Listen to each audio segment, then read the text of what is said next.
Türkiye Büyük Millet Meclisi Başkanı Mustafa Şentop, Çin Ulusal Halk Kongresi Daimi Komitesi Başkanı ile video konferans görüşmesi gerçekleştirdi. Şentop, başkanla görüşmesinde yeniden Asya girişimi kapsamında Çin Halk Cumhuriyeti'nin özel bir yerinin bulunduğuna işaret etti. Görüşmede Uygur meselesinin Türkiye için önemli bir yere sahip olduğunu dile getiren Meclis Başkanı, Uygur Türkleri ile etnik, dini ve kültürel bağlarımız var. Türkiye'nin bu konudaki duruşu net, samimi ve ahlakidir. Diğer ülke topraklarında yaşayan soydaş ve akraba topluluklarımızı söz konusu ülkelerin iç işlerine karışmak için araçsallaştırma gibi bir anlayışımız olamaz. Biz bu insanları bulundukları ülkelerle ülkemiz arasında bir köprü, işbirliği ve ilişkileri geliştirecek bir fırsat olarak görüyor, politikalarımızı bu şekilde sürdürüyoruz ifadelerini kullandı. Azerbaycan Cumhurbaşkanı İlham Aliyev resmi temaslarda bulunmak üzere Bakü'ye gelen Kazakistan Cumhurbaşkanı Kasım-Jomart Tokayev ile görüştü.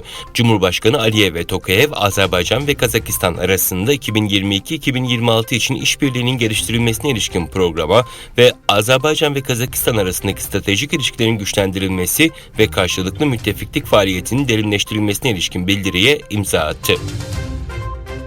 İngiltere Başbakanı Boris Johnson, Ukrayna'nın 31. Bağımsızlık Günü'nde Kiev'i ziyaret ederek Ukrayna Devlet Başkanı Volodymyr Zelenski ile bir araya geldi. Boris Johnson, Twitter'dan yaptığı paylaşımda Ukrayna'nın bu savaşı kazanabileceğine ve kazanacağına inandığının altını çizdi.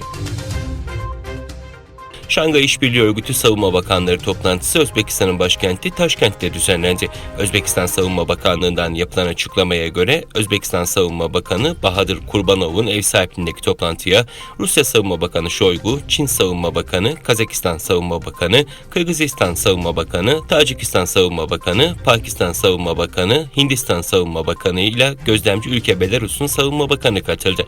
Basına kapalı gerçekleşen toplantıda uluslararası ve bölgesel güvenliğin güncel konuları ele alındı. Birleşmiş Milletler'in Myanmar'daki insan hakları ihlallerini araştıran özel raportör Tom Andrews, Myanmar'da Arakanlı Müslümanlara yönelik kitlesel etnik temizliğin başladığı 24 Ağustos 2017'nin yıl dönümü nedeniyle yazılı açıklama yaptı. Uluslararası camianın Arakanlı Müslümanlara yönelik saldırıları soykırım olarak tanımlamada hala fikir birliğine varamadığını vurgulayan Andrews, Myanmar ordusu işlediği suçtan ötürü hala hesaba çekilmedi değerlendirmesinde bulundu. Uluslararası Türk Akademisi ve Moğol Bilimler Akademisi Arkeoloji Enstitüsü tarafından Arhangai bölgesi Nomgon Ovası'nda ortaklaşa yürütülen bilimsel arkeolojik kazı sonucunda İlteriş Kağan'a adanmış külliye keşfedildi. Akademi, Nomgon kazıları sonuçları ile ilgili bilimsel kitap hazırlayacak ve tanıtımını Türk devletlerinin başkentlerinde yapacak. Moğolistan'daki Göktürk dönemine ait anıtların kazıları geleceklere devam edecek. İlteriş Kağan, 2. Doğu Göktürk Kağanlığı'nın kurucusu, Bilge Kağan ve Kültige'nin babasıdır. Milattan sonra 681 ve 693 yılları arasında hakanlık yapmıştır.